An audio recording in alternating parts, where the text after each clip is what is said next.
Halo semuanya, Assalamualaikum warahmatullahi wabarakatuh.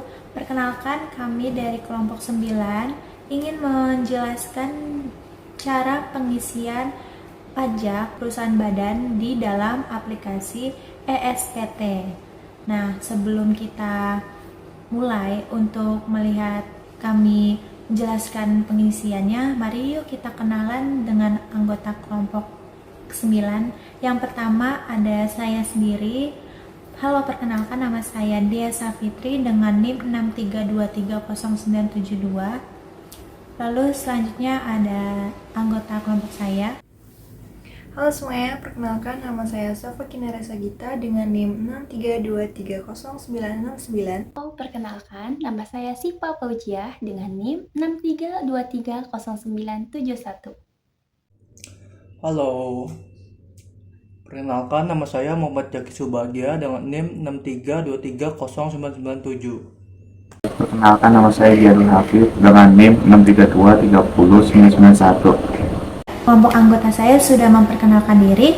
Berikutnya mari kita simak penjelasan pengisian ESPT yang kelompok 9 kami jelaskan. Penerapan aplikasi ESPT PPH Badan di PT Intra Mandiri Sejahtera menghadapi kendala teknis dan kurangnya SDM kompeten, sehingga diperlukan analisis mendalam untuk meningkatkan efektivitas pelaporan pajak. Rumusan masalah ini mencakup 3 hal penting dalam pajak badan, yaitu cara hitung, proses lapor, dan komponen fiskal. Dengan ESPT PT Intro Sejahtera bisa lebih efisien dalam memenuhi kewajiban pajaknya. Data PT Intra Sejahtera kami pilih karena menggambarkan secara utuh perjalanan PPH badan dari penyusunan laporan keuangan, non-audit, hingga rekonsiliasi fiskal di ESPT. Di sini ada contoh kasus dan perhitungan dari PT Intra Sejahtera. Di sini saya akan menjelaskan perhitungannya. PT Intra Sejahtera sendiri ini sebuah perusahaan yang bergerak di bidang perdagangan besar atas bala jasa kontrak atau fee. Pada tahun 2020, perusahaan ini menggunakan metode penyusunan garis lurus menyusun laporan keuangan tanpa diaudit. Dalam proses pelaporan, dilakukan rekonsiliasi fiskal untuk menghitung penghasilan PKP dan besaran PPh terutang sesuai ketentuan perundang-undang yang berlaku. Lalu di sini ada data keuangan PT Intra Sejahtera pada tahun pajak 2020. Pada peredaran bruto omsetnya 5.940 ini dapat dari laporan keuangan data yang sudah saya dapatkan. Lalu ada laba komersial 201 juta, ada koreksi fiskal positifnya, ini total dari koreksi fiskal positif yang ada di rekonsiliasinya data keuangannya. Totalnya ada 45 juta. Lalu ada PPh pasal 23, ada yang telah dipotong pihak ketiganya, yang nantinya masuk ke kredit pajak yang diformulir bagian 3. Ya, kita akan bahas untuk pertanyaan yang ini, hitung penghasilan kena pajak PKP-nya. Di sini ada 201 juta ditambah 45 juta laba komersial ditambah koreksi fiskal positifnya menjadi sebesar 246 juta. Ini harus sama dengan yang ada di ESPT yang sudah kita isi nanti di bagian formulir induk.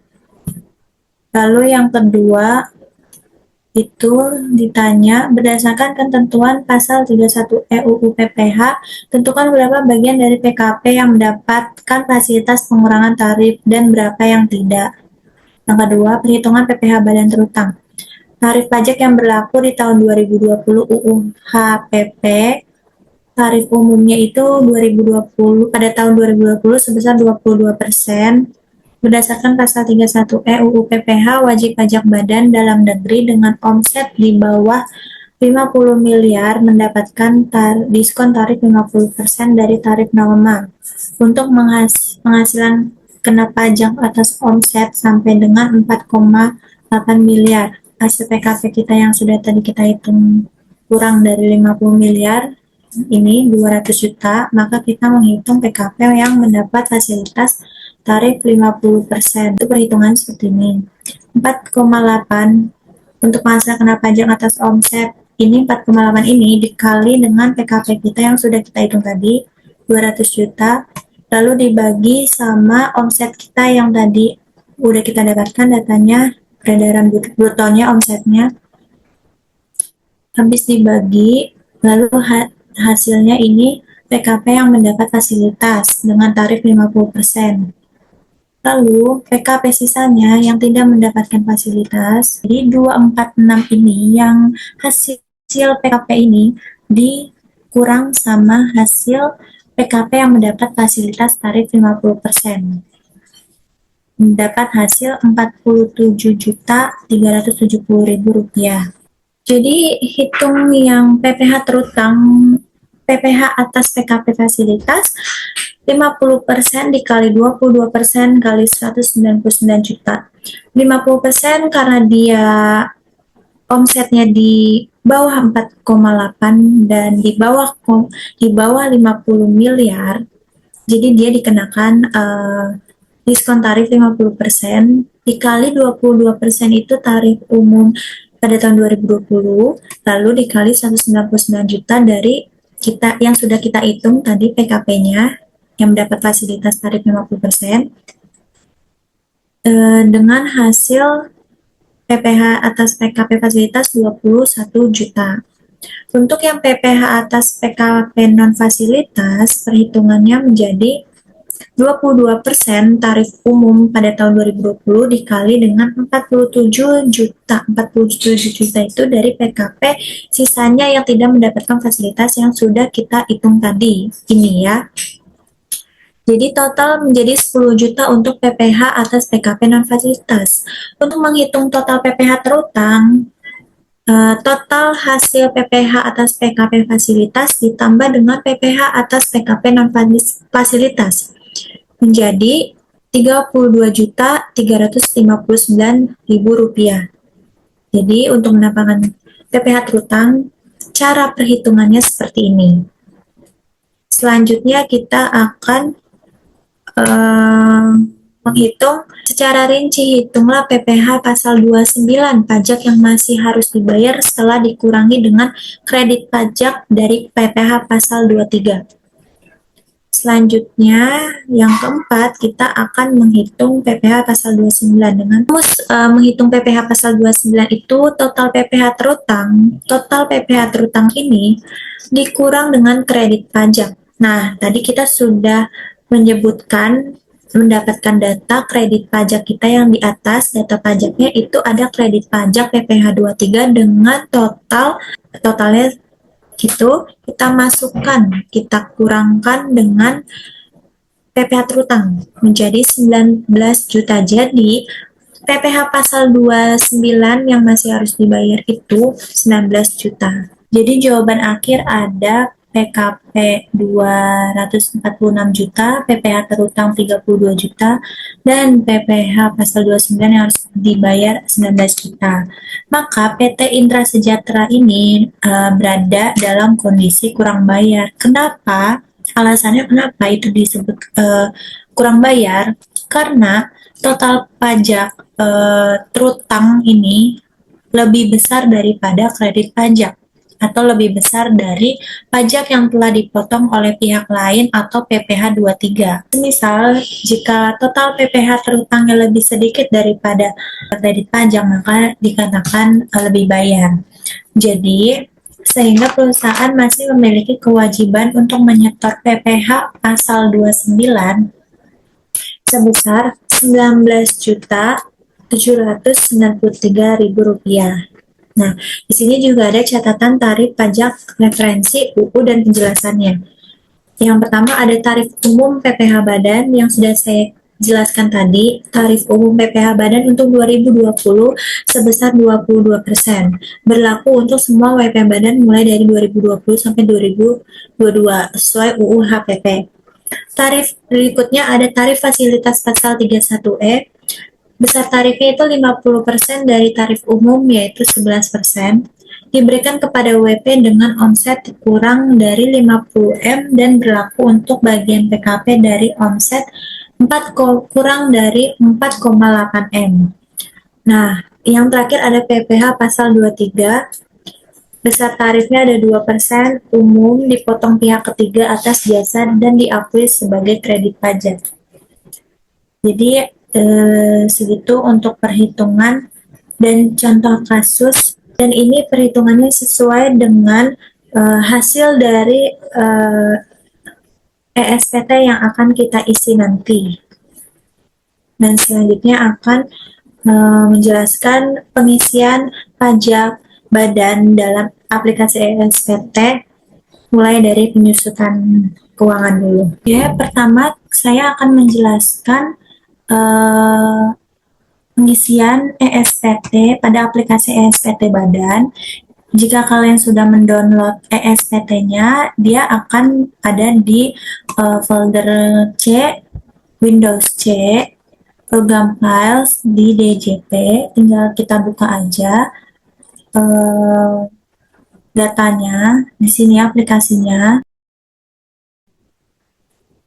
Pilih PT yang akan kita mau masukin, lalu masukkan NPWP perusahaan tersebut. Oke, sudah masuk. Kita disuruh untuk mengisi profil wajib pajaknya. Saya akan mengisi profil wajib pajaknya sesuai dengan perusahaan tersebut. Oke, di sini saya sudah mengisi profil wajib pajak badan perusahaan yang saya dapatkan datanya. Di sini ada nama, alamat, kelurahan, dan lain sebagainya. Untuk tahun buku di 2020 ya, Januari sampai Desember 2020. Jenis usaha ini adalah perusahaan besar atas balas jasa atau perusahaan jasa ya intinya. Jadi halaman 2 ini bisa diisi pimpinan perusahaan dan lain sebagainya. Lalu kita akan simpan. Yes. Oke. Setelah simpan kita akan masukkan username-nya. Username-nya administrator dan passwordnya 123. Okay. Lalu di sini kita akan buka buat SPT baru karena sebelumnya belum ada yang kita buat SPT-nya. Kita isi tahun pajak menjadi 2020 buat. Oke. Nah, lalu di sini saya akan menjelaskan cara mengisi formulir untuk bagian yang daftar penyusutan dan amortisasi fiskal. Yang pertama kita akan ke lampiran khusus dulu ya tadi, terus ke daftar penyusutan dan amortisasi fiskal. Di sini kita bisa lihat penyusutannya di data pajak yang sudah saya dapatkan. Di sini dia ada tabel penyusutan pada tahun 2020 dan nilai sisa, akumulasi penyusutan dan nilai sisa bukunya juga dia jelaskan. Oke, sebelum kita mengisi formulir yang bagian penyusutan, saya akan menjelaskan kelompok-kelompok harta berwujud dan masa manfaatnya. Di sini ada bagian 1 bukan bangunan, dia ada 4 kelompok, dibagi 4 kelompok. Yang pertama kelompok 1 ada masa manfaatnya 4 tahun, penyusutan berdasarkan ayat 1-nya ada 25%, dan penyusutan berdasarkan ayat 2-nya yaitu 50%. Ada kelompok 2, 8 tahun, masa manfaatnya kelompok 3, 16 tahun, dan kelompok 4 ada 20 tahun. Dan kita akan memakai penyusutan berdasarkan ayat 1 yang 25% sampai 5%. Dan untuk yang kelompok harta yang bangunan yang kedua itu ada dibagi 2. Ada yang permanen dan ada yang tidak permanen. Yang permanen itu masa manfaatnya itu 20 tahun dan penyusutan berdasarkan ayat 1-nya ada sebesar 5%. Tidak permanen itu ada masa manfaat 10 tahun dan penyusutan berdasarkan ayat 1-nya 10%. Dia tidak ada penyusutan berdasarkan ayat 2. Nah, ayo selanjutnya kita akan lanjut ke pengisian ESPT Badan bagian penyusutan dan amortisasi. Pertama kita pilih baru, jenis hartanya Yang pertama itu harta berwujud, kita bisa lihat di sini. Yang pertama ada meja, tahun peroleh Mei 2015. Dia masuk harta berwujud, kelompok hartanya kelompok 2. Lalu jenis usahanya karena dia meja, jadi dia jenis usahanya semua jenis usaha. Dan ini karena belum ada pilihan, bisa kita tambahkan di sini. Kita tambah baru. Di sini kita tulis meja itu masuk ke peralatan.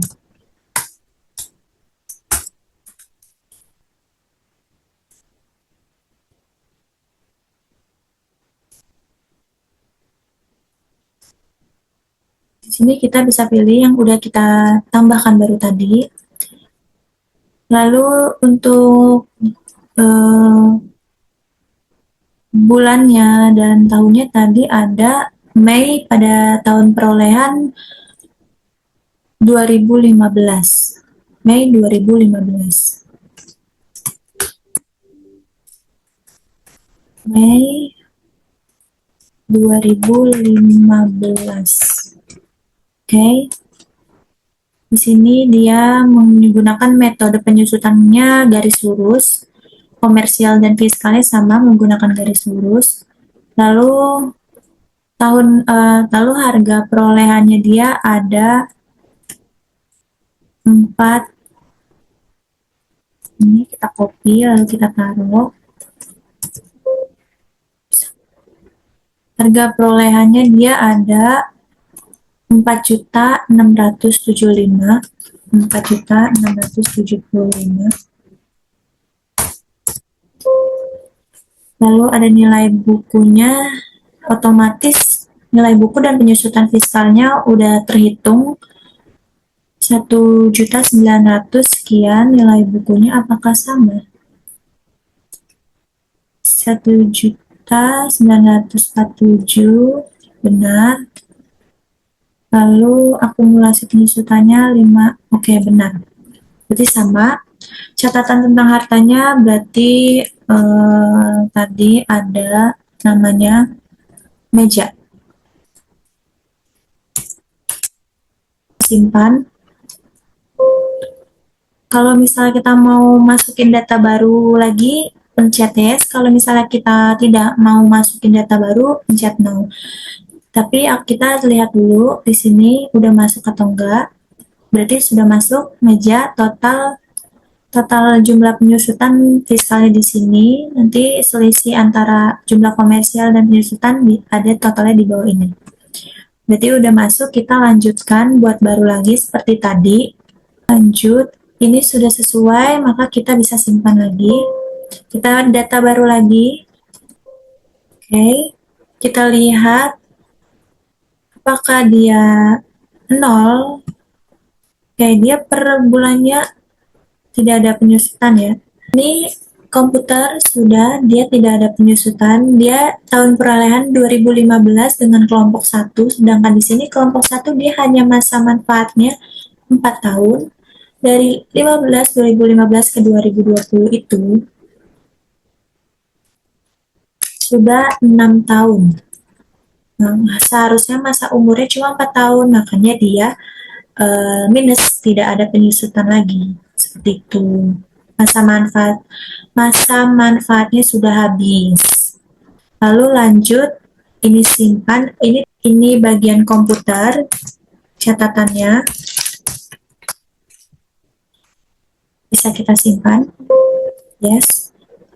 Sama seperti tadi, peralatan lainnya itu tahun perolehannya 2015, sedangkan masa umurnya kelompok 1 itu hanya 4 tahun. Dia lebih dari 4 tahun, maka masa penyusutannya habis.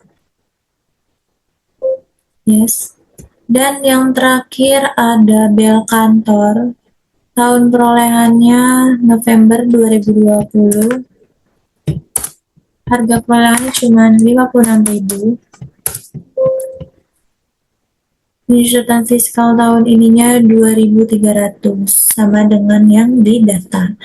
Namanya bel kantor.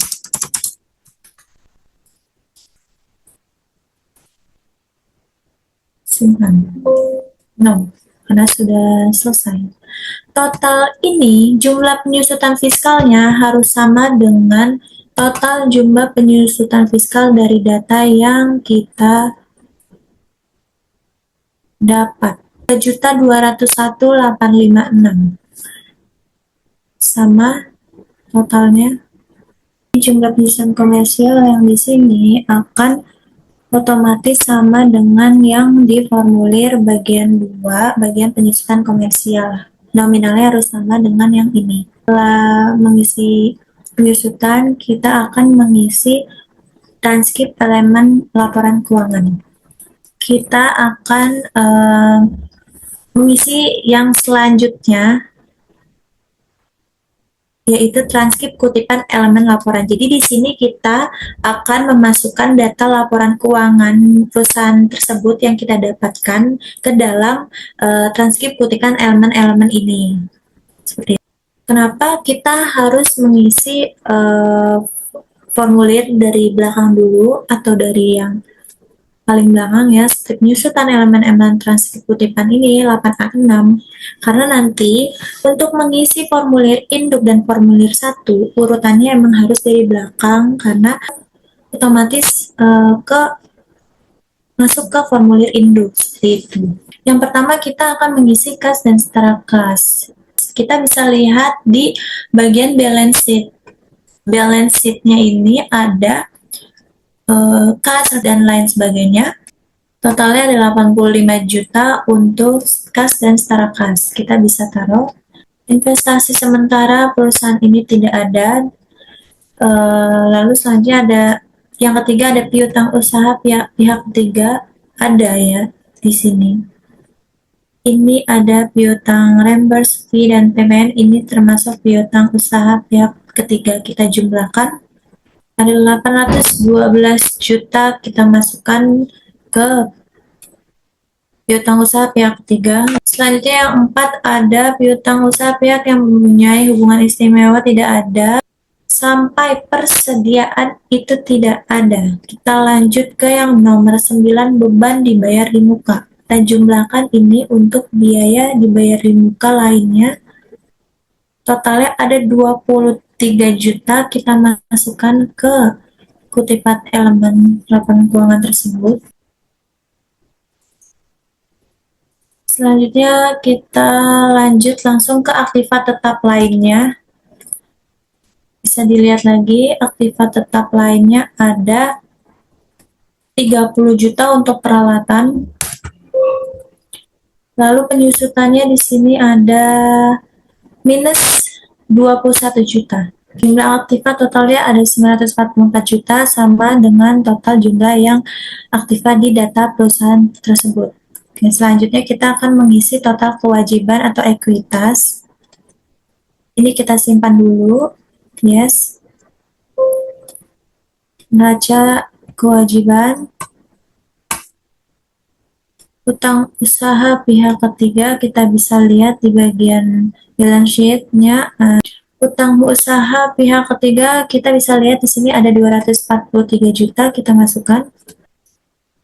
Utang bunga tidak ada. Lanjut ke nomor 4, utang pajak.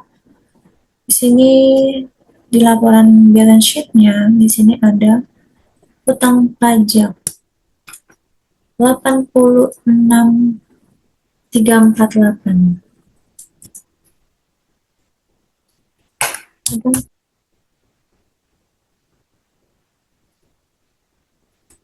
Selanjutnya kita akan langsung turun ke mengisi nomor 16, modal saham.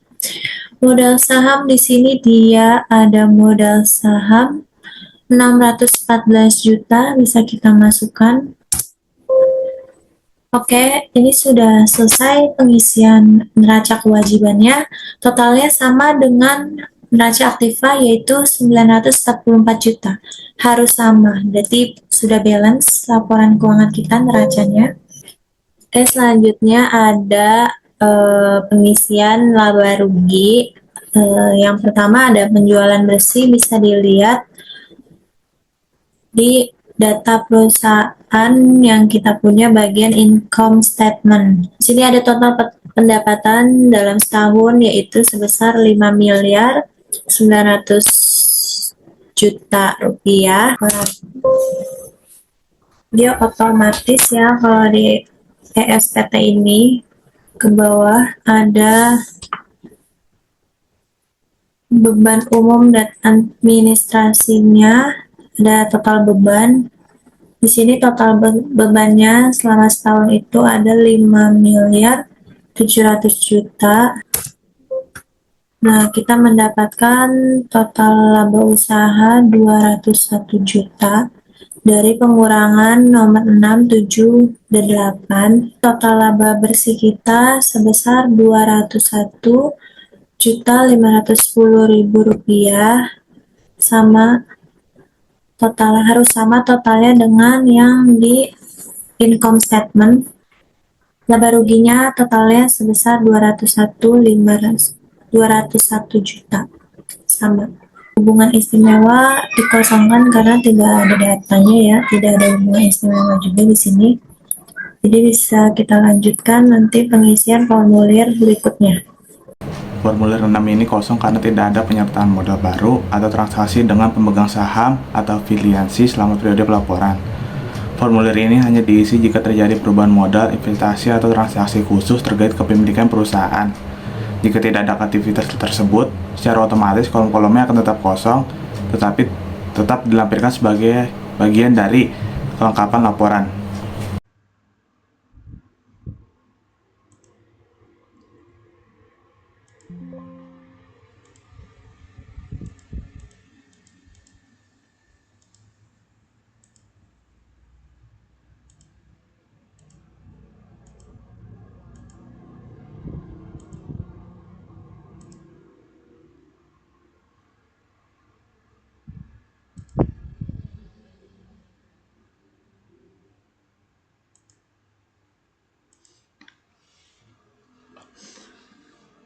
Oke, baik. Selanjutnya kita masuk ke formulir 5. Formulir 5 ini yaitu untuk mengisi daftar pemegang saham, pemilik modal, dan daftar susunan pengurus dan komisaris. Ada bagian A dan bagian B. Kita isi terlebih dahulu bagian A-nya. Kita cek Google Docs dulu. Ini ada dua nama, ada Maria dan Neri, dengan alamat, NPWP, dan jumlah modal yang di store. Kita masukin ke SPT-nya. Ini kita pilih yang baru. Nah, di sini ada jumlah modal di store penuh. Ini tuh jumlah total dari modal pemilik saham. Tadi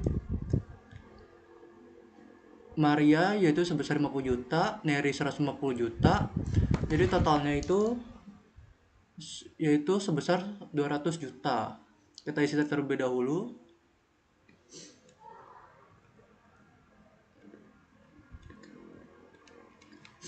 Habis itu kita isi NPWP si Maria 88364 414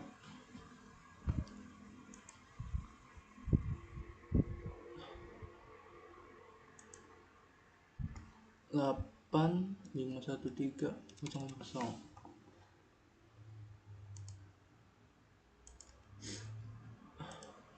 Habis itu nama pemegang sahamnya Maria, alamatnya di Jalan Agung Raya. Jumlahnya tadi sebesar 50 juta. Tuh. Kalau sudah benar semua datanya, kita klik simpan ya. Oke, selanjutnya kita masuk. Oke, Maria sudah. Habis itu kita masuk ke Neri, kita klik baru lagi seperti yang tadi ya.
Oke, bisa dilihat di sini sudah diisi yang bagian A-nya pada daftar pemegang saham. Ada Maria dan Neri dengan alamat tertera di sini dengan NPWP-nya juga. Habis itu jumlah di store-nya berapa modalnya? Jumlah modal store penuhnya itu 200 juta. Selanjutnya kita masuk pada bagian B.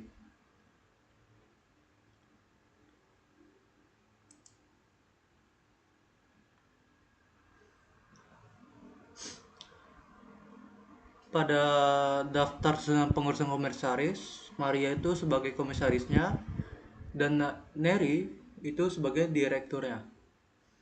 Kita isi saja di kita masuk ke SPT. Ini kita klik pada bagian B,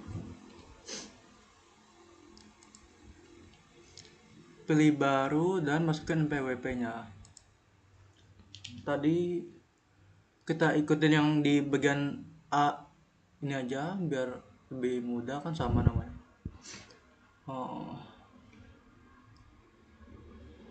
88 364 414 8 513 00 Maria, alamat Jalan Agung Raya.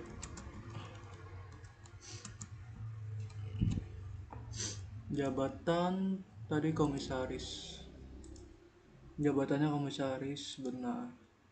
Kalau sudah benar semua datanya kita simpan. Oke.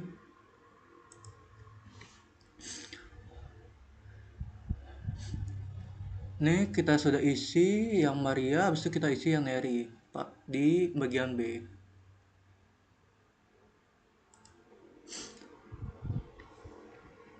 Enam tujuh 848 603 6031 000 Neri, alamat di Kampung Rawakalong.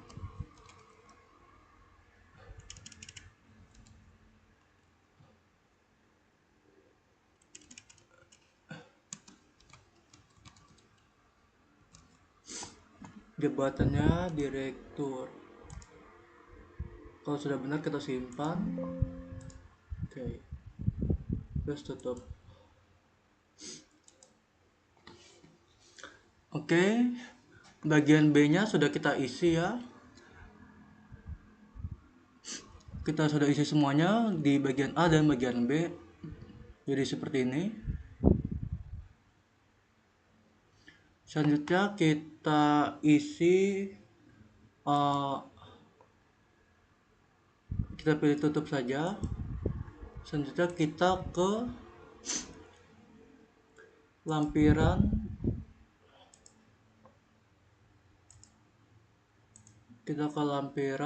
ke formulir 4. Nah, pada formulir 4 ini kita tidak dapat datanya, jadi kita kosongin. Alasannya karena itu tidak dapat datanya dari perusahaan.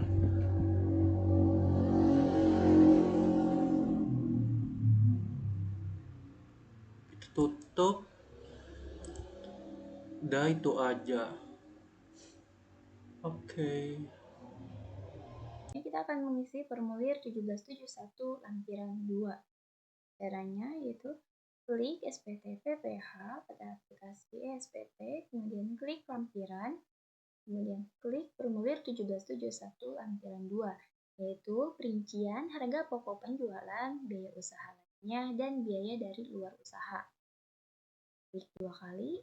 Nah, di sini kita harus mengisi data-data yang kosong ya di sini. Untuk poin 1 yaitu pembelian bahan. Kita cari di sini apakah ada pembelian bahan atau sebagainya. Tidak ada ya teman-teman. Kalau tidak ada, kita kosongkan saja. Poin 2 di sini ada gaji, upah, bonus, gratifikasi, dan lain-lain ya. Kita lihat lagi.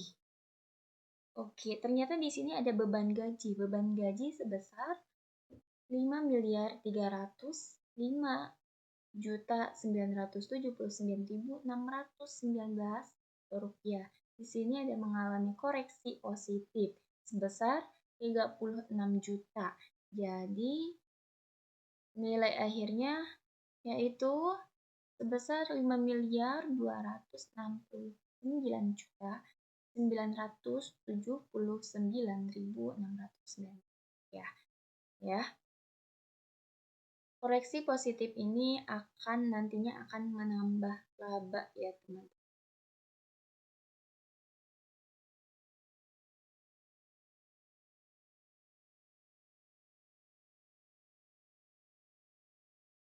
Kemudian di sini ada beban. Nah, ada beban THR juga sebesar 205.280.980 ya. Ini ditambahin ini jadi hasilnya sebesar 5.444.398.087 rupiah ya. Kemudian di poin 3 ada biaya transportasi. Kita lihat biaya transportasi ya. Di sini ada beban transportnya sebesar 705.000. Juga di sini beban parkir dan tol, ini masih masuk ke beban transportasi ya. Ini sebesar 4.117.000. Di sini ada beban BBM juga sebesar 7.487.000.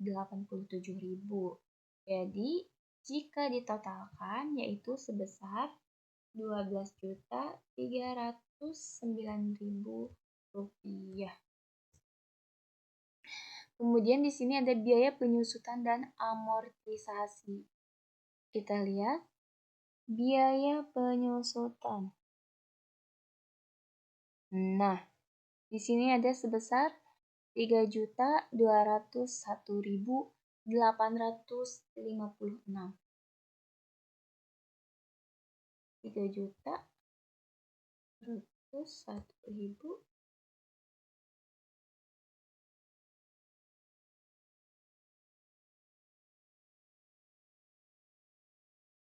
Selanjutnya di sini ada biaya sewa. Biaya sewanya yaitu biaya sewa. Nah, di sini beban sewa yaitu sebesar 129.600 rupiah. Maaf, 129.600.000 rupiah. 129.600.000 rupiah. Di sini ada biaya bunga pinjaman. Ya, bisa dilihat untuk biaya bunga pinjaman tidak ada ya. Kemudian ada biaya sehubungan dengan jasa. Kemudian ada biaya piutang tak tertagih dan biaya royalti. Kita lihat di sini. Oke, semuanya tidak ada ya, teman-teman. Oke, kemudian ada poin 10, biaya pemasaran dan promosi. Biaya pemasaran ini ya di sini sebesar, kita lihat ada beban iklan dan promosi.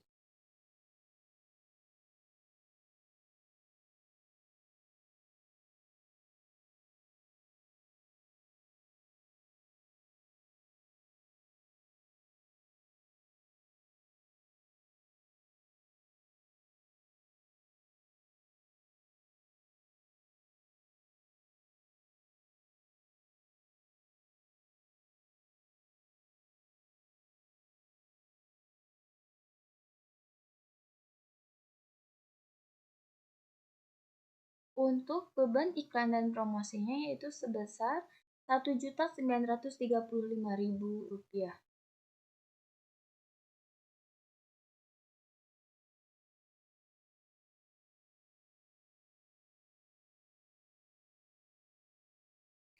Di sini biaya lainnya itu mencakup semua yang ada di sini, namun tidak ada pilihannya di sini ya, teman-teman. Seperti contoh, di sini nih ada beban lain-lain. Terus kemudian beban kerugian piutang. Nah, beban dokumen dan perizinan, TK, pembelian alat kantor ya. Semuanya jika dijumlahkan yaitu sebesar 47 juta 172.628 rupiah.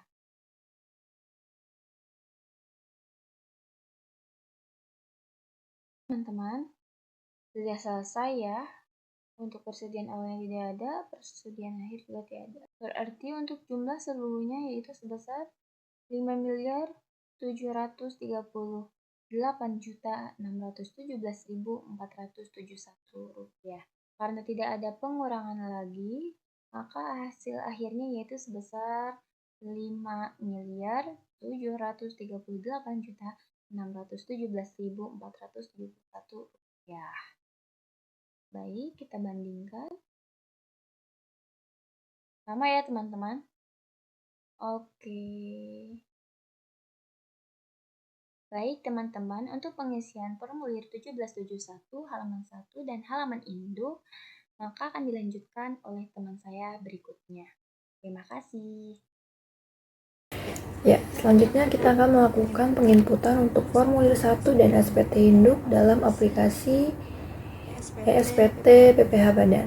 Yang pertama kita akan melakukan pengisian formulir 1, dimana untuk langkahnya yang pertama kita klik menu SPT PPH, lalu pilih lampiran, lalu pilih perhitungan penghasilan neto fiskal. Di sini sudah terlihat tampilan formulir 1, dimana terdiri dari 3 halaman. Dan juga bisa dilihat di sini sudah ada kolom yang terisi dengan saldo atau nominal otomatis, dikarenakan sebelumnya kita telah melakukan penginputan mulai dari lampiran khusus sampai dengan formulir 2. Langsung saja kita melakukan pengisian. Yang pertama di sini ada penghasilan neto komersial dalam negeri. Untuk peredaran usaha bisa kita lihat nominalnya dalam laporan rekonsiliasi fiskal di bagian total pendapatan. Total pendapatannya ini sebesar 5.940.128.354 rupiah. Ini kita masukkan sini. Lalu didapat penghasilan neto dari usahanya yaitu sebesar 201.510.884 rupiah. Untuk penghasilan dari luar usaha, biaya dari luar usaha, penghasilan neto dari luar usaha tidak ada datanya, maka kita kosongkan. Lalu untuk jumlahnya masih sama seperti tadi, dan untuk penghasilan neto komersial luar negeri kita kosongkan. Lalu ada jumlah penghasilan neto komersial, ini jumlahnya sebesar 201.510.884 rupiah. Untuk penghasilan yang dikenakan PPh final dan yang tidak termasuk objek pajak, ini tidak ada datanya, maka kita kosongkan. Nah, kita lanjut ke halaman 2. Di mana sini ada penyesuaian fiskal positif pada perusahaan ini. Untuk bagian A sampai dengan F tidak ada isinya, maka kita kosongkan. Langsung saja kita ke gaji yang dibayarkan kepada anggota persekutuan. Ini bisa kita lihat pada laporan rekonsiliasi fiskal bagian koreksi positif untuk beban gaji. Di sini sebesar 36 juta rupiah. Kita pindahkan.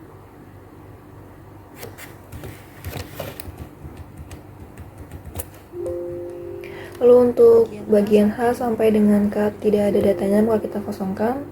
Lalu kita lanjut ke penghasilan fiskal positif lainnya. Ini bisa kita lihat pada bagian koreksi positif untuk akun, beban THR, makan dan minum, beban lain-lain, dan beban kerugian piutang. Ini dijumlah sehingga didapat 9.293.615. kita pindahkan.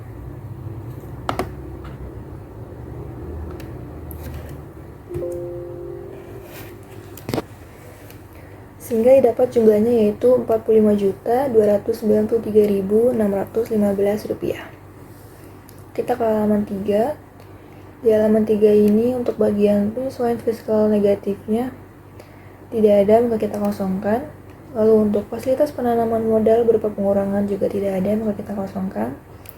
Sehingga didapat penghasilan neto fiskalnya yaitu sebesar Rp246.804.499. Setelah semua dimasukkan, jangan lupa kita klik tombol simpan.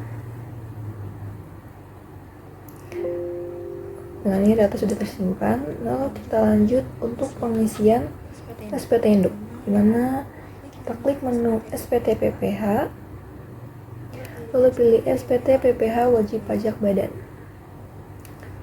Pada perusahaan Intra Sejahtera ini, pembukuannya itu dilakukan dengan tidak diaudit. Oleh karena itu, karena tidak diaudit, maka untuk data kantor akuntan publiknya kita kosongkan. Sedangkan untuk data konsultan pajaknya, kita tidak mendapatkan datanya, sehingga untuk saat ini kita akan mengosongkannya. Kita lanjut ke bagian A sampai C. Di sini ada penghasilan kena pajak, di mana sini penghasilan neto fiskalnya diisi dari formulir sebelumnya, yaitu formulir 1. Untuk kompensasi kerugian fiskal tidak ada, maka kita kosongkan, sehingga PKP-nya sebesar Rp246.804.499. Lalu ada PPh terutang. Pada perusahaan Intra Sejahtera ini menggunakan tarif PPh pasal 31 ayat 1. Dan untuk perhitungannya bisa kita lihat di sini. Untuk perhitungannya, pertama untuk menghitung PKP yang mendapatkan fasilitas tarif 50%, di sini ada 4,8 miliar dikalikan dengan PKP-nya, lalu dibagi dengan peredaran usahanya, sehingga didapat hasilnya Rp199.433.670. Untuk PKP sisanya yang tidak mendapatkan fasilitas ini didapat dari PKP dikurangi dengan hasil PKP yang mendapatkan fasilitas, sehingga didapat hasilnya sebesar Rp47.370.829. Untuk perhitungan PP terutangnya atas PKP fasilitas, di sini 0,5% atau 50% dikalikan 22% dikalikan dengan hasil PKP yang mendapatkan fasilitas, sehingga diperoleh Rp21.637.704. Untuk PPh atas PKP non fasilitas ini dapat dari 22% dikalikan dengan PKP sisanya tidak mendapatkan fasilitas, sehingga didapat hasilnya sebesar Rp10.421.582. Sehingga di sini untuk total PPh terutangnya sebesar Rp32.359.286. Ini yang nantinya akan kita pindahkan ke dalam SPT induk. Jadi untuk ini kita ubah saja. Sehingga didapatlah untuk kredit pajak dalam negerinya sebesar Rp12.566.127. Ini didapat dari formulir 3. Untuk kredit pajak luar negeri tidak ada. Lalu untuk PPh yang harus dibayar sendiri ini sebesar Rp19.093.159 yang didapat dari pengurangan antara jumlah PPh terutang dengan kredit pajak dalam negeri. Lalu kita lanjut ke bagian C sampai D. Di sini untuk PPh 25-nya tidak ada pada perusahaan ini. Lalu pada PPh kurang atau lebih bayar, perusahaan ini mengalami kurang bayar sebesar Rp19.793.159. Kita lanjut ke bagian S sampai dengan G. Untuk bagian ini juga tidak ada datanya, maka kita kosongkan.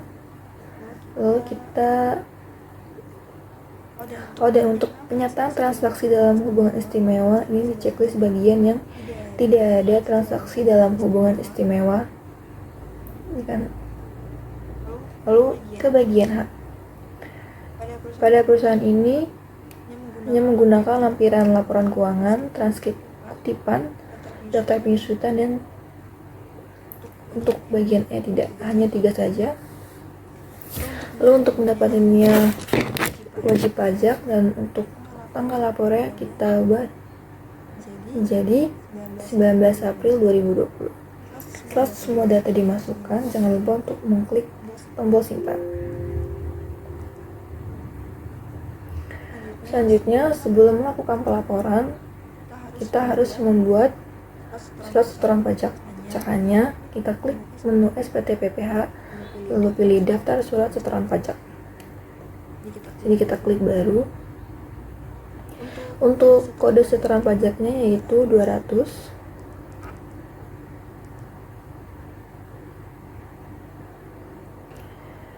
Lalu untuk NTPN-nya kita lihat di data perusahaannya.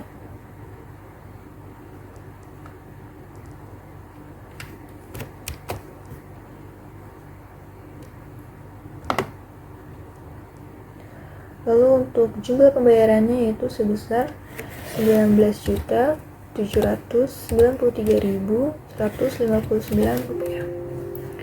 Untuk tanggal setoran yaitu 31 Desember tahun 2020.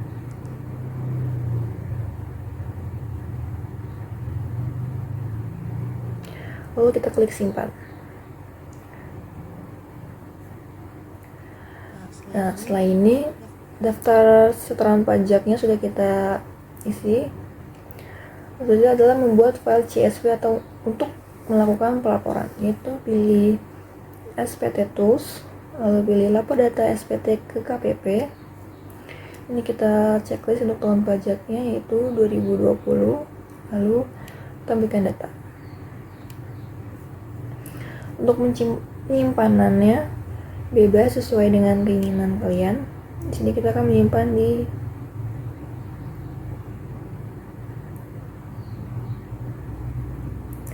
program files, lalu pilih PJP. Kita masukkan ke sini. Lalu ketika sudah dimasukkan semuanya, kita klik create file.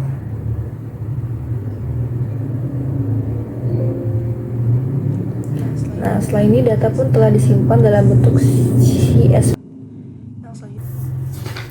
Setelah semua data terisi dan file CSV berhasil dibuat, dengan ini proses pelaporan melalui aplikasi SPT Badan sudah selesai. Dan jangan lupa untuk pastikan file disimpan dengan baik.